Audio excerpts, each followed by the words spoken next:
இந்த patriot air defence மிசைல்லாம் வந்து பாத்தீங்கன்னா இந்த ஏர் டிஃபென்ஸ் எல்லாம் உருவாக்குறதுக்கு சும்மா சும்மா வந்து கேட்டு இருக்கிறது ரொம்ப சங்கட்டமா இருக்குங்க. உங்களாலையும் கொடுக்க முடியறது இல்ல, கேட்டாலும் ப்ராப்பரா தரமாட்டேறீங்க. அதனால என்ன பண்ணுங்க, லைசன்ஸை கொடுத்துருங்க, எங்க ஃபேக்டரி இருக்கு, நாங்களே தயாரிச்சுக்கிறோம் அப்படிங்கிற ஜெலன்ஸ்கி அவர்கள் கேட்டுக்கிறாரு. கொடுத்துருவாங்களா அமெரிக்கா அப்படின்ற போல எண்ணங்கள் இருக்கு. பேட்டன் கிடைச்சிச்சுன்னா உள்ளேயே கிரவுண்ட் ஃப்ளோர்லயே வச்சு அண்டர் கிரவுண்ட்லயே வச்சு பூரா தயாரிச்சு இன்டர்செப்ட் பண்ணிக்கிட்டே இருக்கலாம் இல்லையா? பெருமளவுல உக்ரைனுக்கு ஒரு ஐடியாலஜி இருக்கத்தான் செய்யுது.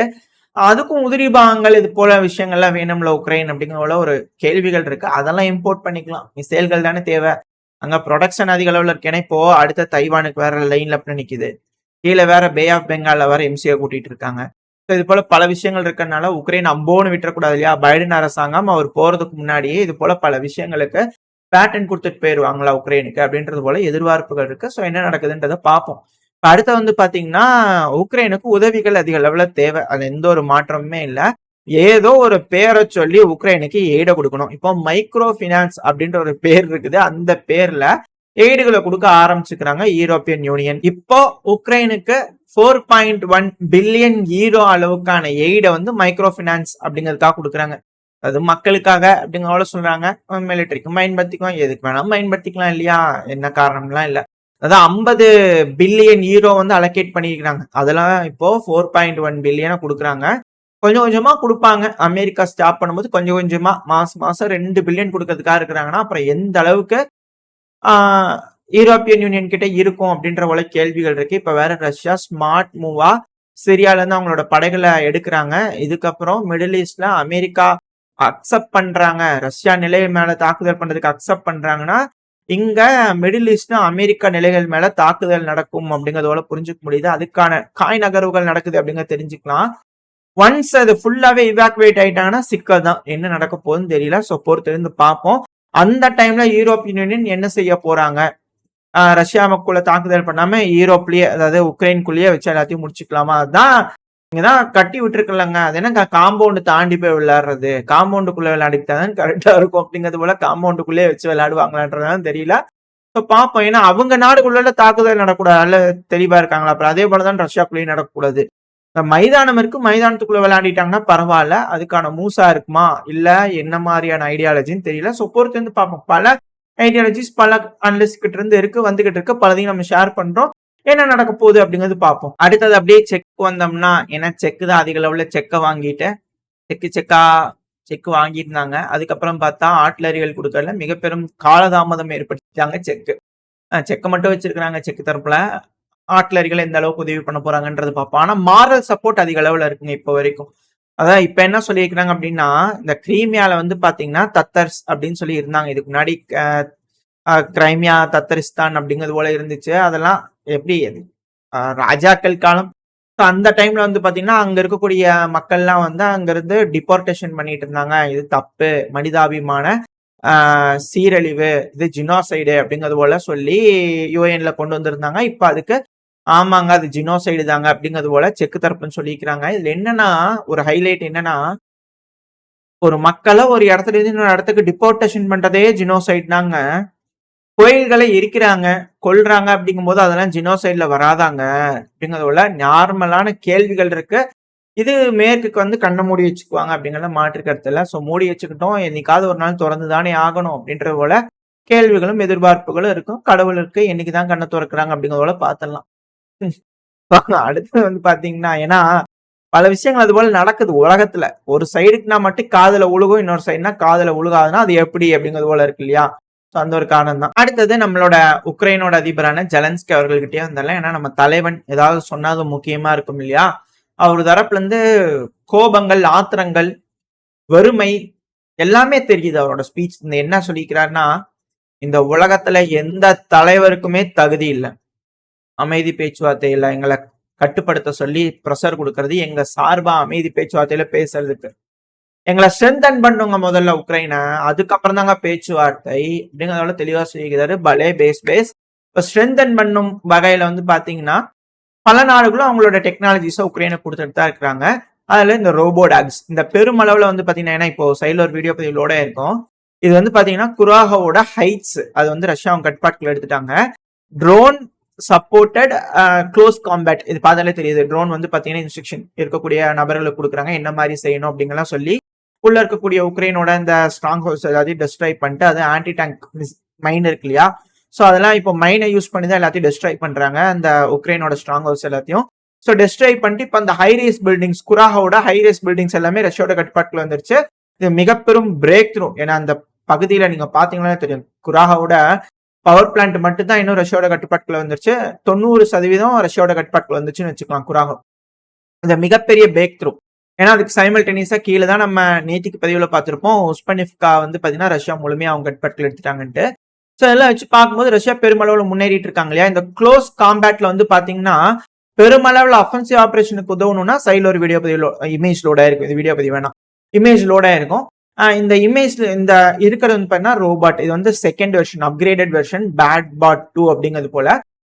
இந்த ரோபோஸ் டெக்னாலஜிஸ்லாம் வந்து பாத்தீங்கன்னா பெருமளவுல உக்ரைனுக்கு கொடுத்துருக்காங்க. உக்ரைன்லயே தயாரிக்கப்படும் அப்படிங்கிற தகவல் எல்லாம் வருது. இன்னும் உறுதிப்படுத்தப்படல, எந்த அளவுக்கு வரப்போகுதுன்னு பார்ப்போம். ஆனா இதுக்கு மேல இந்த மாதிரியான ரோபோஸ் களமிறங்கும் ஃப்ரண்ட் லைன்ல அப்படிங்கிறது போல பெருமளவுல சொல்லிட்டு இருக்காங்க. ஒரு யூனிட்டுக்கு கொடுத்தாச்சு அப்படிங்கிற போலையும் சொல்றாங்க. ரெண்டாவது இதோட ரேஞ்ச் வந்து பாத்தீங்கன்னா 2 கிலோமீட்டர். அதாவது ஃப்ரண்ட் லைன்ல அட்வான்ஸ் ஆயிட்டு இருக்கக்கூடிய உக்ரைனியன்ஸ் 2 கிலோமீட்டருக்கு இந்த பாட்டை முன்னாடி அனுப்பி, ரோபோட்ஸ் முன்னாடி அனுப்பி, சர்வேலன்ஸ் கேமராலாம் இருக்கு. ஸோ எனிமி பொசிஷன் என்ன, நம்ம எப்படி போகணும், எந்த இடத்துல இருந்து நம்மளை தாக்கிட்டு இருக்காங்கன்ற பல விஷயங்கள் தெரிஞ்சதுக்கு அப்புறமா பின்னாடி இருக்கக்கூடிய உக்ரைனியன்ஸ் வந்து பாத்தீங்கன்னா இந்த பாட் அசிஸ்டன்ஸோட ஈஸியா என்கேஜ் பண்ண முடியும். ஸோ இதனால பெருமளவுல அஃபென்சிவ் ஆபரேஷனுக்கு கை கொடுக்கும் அப்படிங்கிறது போல உக்ரைன் தரப்புன்னு சொல்லியிருக்காங்க. இது பலே பேஸ் வரவேற்கத்தக்கக்கூடிய விஷயங்கள் தான். இது போல பல அப்கிரேடேஷன் உக்ரைன்ல இருந்தாதான், இது போல ஸ்ட்ரென்தன் பண்ணாதானே உக்ரைனுக்கு நல்லது நடக்கும். சோ இதுக்கப்புறம் இது போல உக்ரைனை ஸ்ட்ரென்தன் பண்ணும் பணியில மேற்குலக நாடுகள் இறங்குவாங்க அப்படிங்கிற மாற்று கருத்துல. என்ன மாதிரி இதுக்கு மேல பண்ண போறாங்கன்றத பார்த்தலாம்.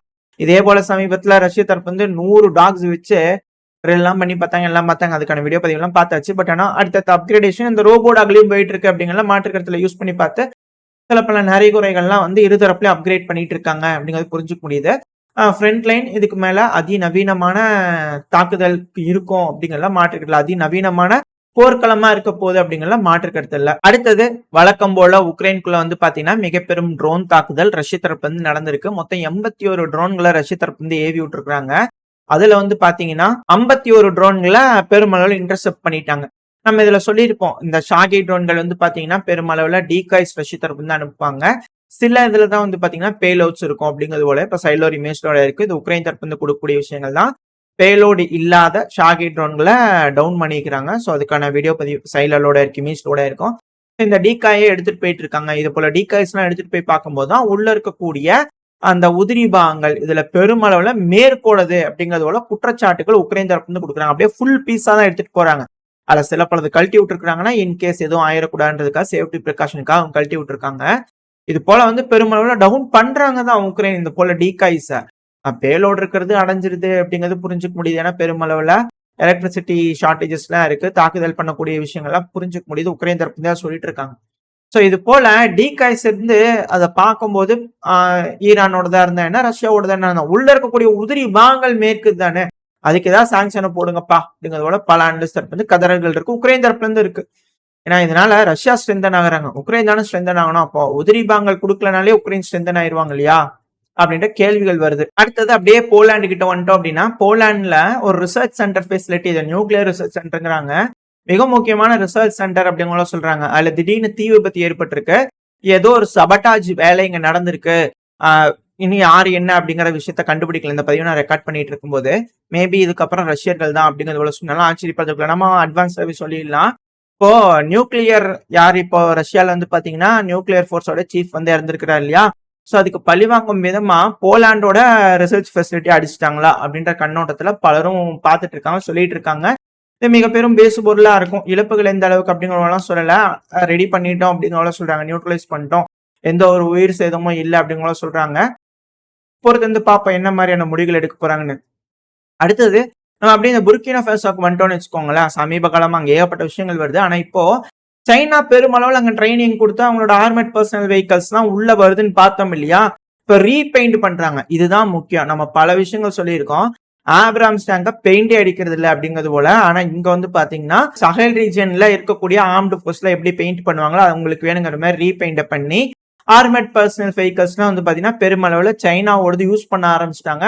ரொம்ப சூப்பரா இருக்குதுங்க அப்படிங்கிறது போல ரெஸ்பான்ஸ் அவங்க தரப்புல இருந்து வந்துகிட்டு இருக்கு.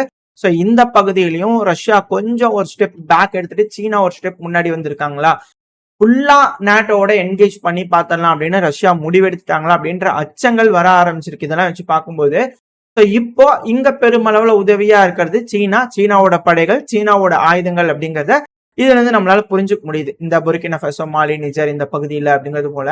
இப்ப அடுத்தது ஜார்ஜியால வந்து பாத்தீங்கன்னா ப்ரொடெஸ்ட் நடந்துட்டு இருந்தது இல்லையா, அந்த ஃபுட்பால் கொடுக்கறது, பல விஷயங்கள்ல வந்து பாத்தீங்கன்னா அங்க வந்து கொடுத்து ஹெல்ப் பண்ணிட்டு இருந்தாங்க. இந்த காமெடி ஷோ மாதிரி நடத்துறது, ஸ்கிட் மாதிரி நடத்துறது, இதெல்லாம் வந்து ரொம்ப அதிக அளவுல கை கொடுக்குது அப்படிங்கிறதுனால ஒரு என்டர்டைன்மெண்ட் மாதிரி மாறிடுச்சு இல்லையா.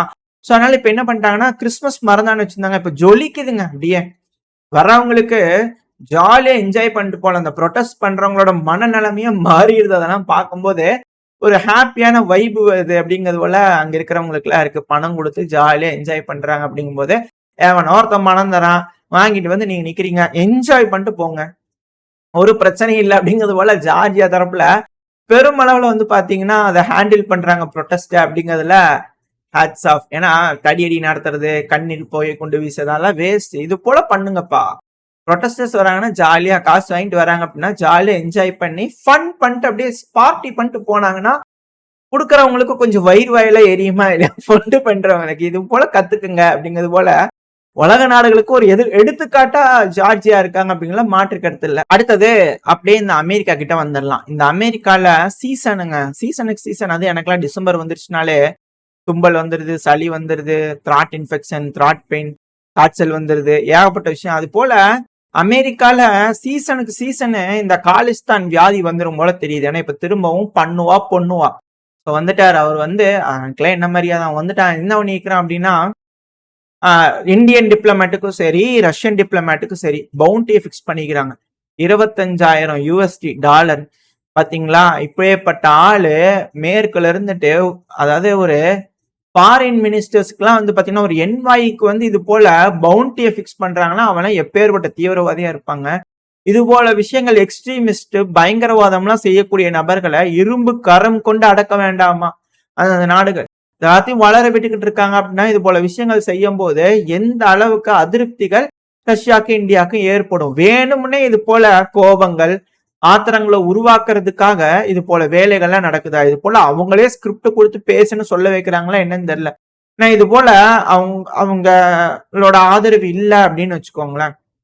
இது போல நார்மலா அந்த நாட்டுல இருக்கிறவங்களே இது போல பேசி வீடியோ போட்டாங்கன்னா சும்மா விட்டுருவாங்களா அப்படின்ற ஆதங்கங்கள் பலருக்கு இருக்கு. என்ன ஏதுங்கெல்லாம் தெரியல.